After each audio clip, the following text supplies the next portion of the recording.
മുസ്ലിം സുഹൃത്തുക്കൾക്ക് ഷെറിയ പ്രിൻസിപ്പിളിൽ വിശ്വാസമുള്ള ആളുകൾക്ക് ഇൻവെസ്റ്റ് ചെയ്യാൻ പറ്റിയ മ്യൂച്വൽ ഫണ്ട് ഓപ്ഷൻസുകൾ എന്താണെന്നുള്ളതിനെ പറ്റിയാണ് പറയാൻ പോകുന്നത്. അപ്പം മൂന്നായിട്ട് ആയിരിക്കും ഏറ്റവും കൂടുതൽ എല്ലാവരും അറിയപ്പെടുന്ന മ്യൂച്വൽ ഫണ്ടുകൾ ഇവിടെ ഉള്ളത്, ഇപ്പോൾ എത്തിക്കൽ പ്രിൻസിപ്പിൾസ് ഫോളോ ചെയ്യുന്നത്.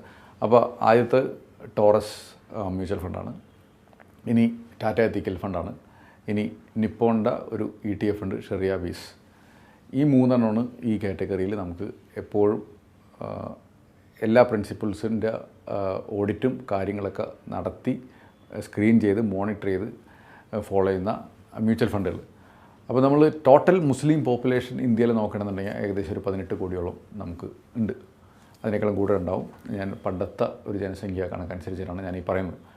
ഇനി ഈ പറഞ്ഞ 3 സ്കീമിലും കൂടി മൊത്തത്തിൽ ഇൻവെസ്റ്റ്മെൻറ്റ് വന്നേക്കണത് ഇപ്പോഴത്തെ അവസ്ഥയിൽ 600 കോടി താഴെയാണ്.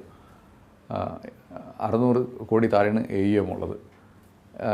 ശരിയാണ്, മുസ്ലിം സഹോദരങ്ങളിലും ഷെറിയ പ്രിൻസിപ്പിൾസ് ഫോളോ ചെയ്യാത്തവരും മ്യൂച്വൽ ഫണ്ടിൽ ഇൻവെസ്റ്റ് ചെയ്യണ്ടാവും. പക്ഷേ ഈ സ്കീമുകൾ എക്സ്ക്ലൂസീവായിട്ട് മുസ്ലിംസിൻ്റെ ബിലീഫിനെ വിശ്വസിക്കുന്ന സ്കീമുകളിൽ ഇൻവെസ്റ്റ് ചെയ്തിട്ടുള്ളത് ഏകദേശം 10,000 താഴെ ഉള്ളൂ എന്നുള്ളത് കേൾക്കുമ്പോൾ ഇത്തിരി വിഷമമുള്ളൊരു കാര്യമാണ്.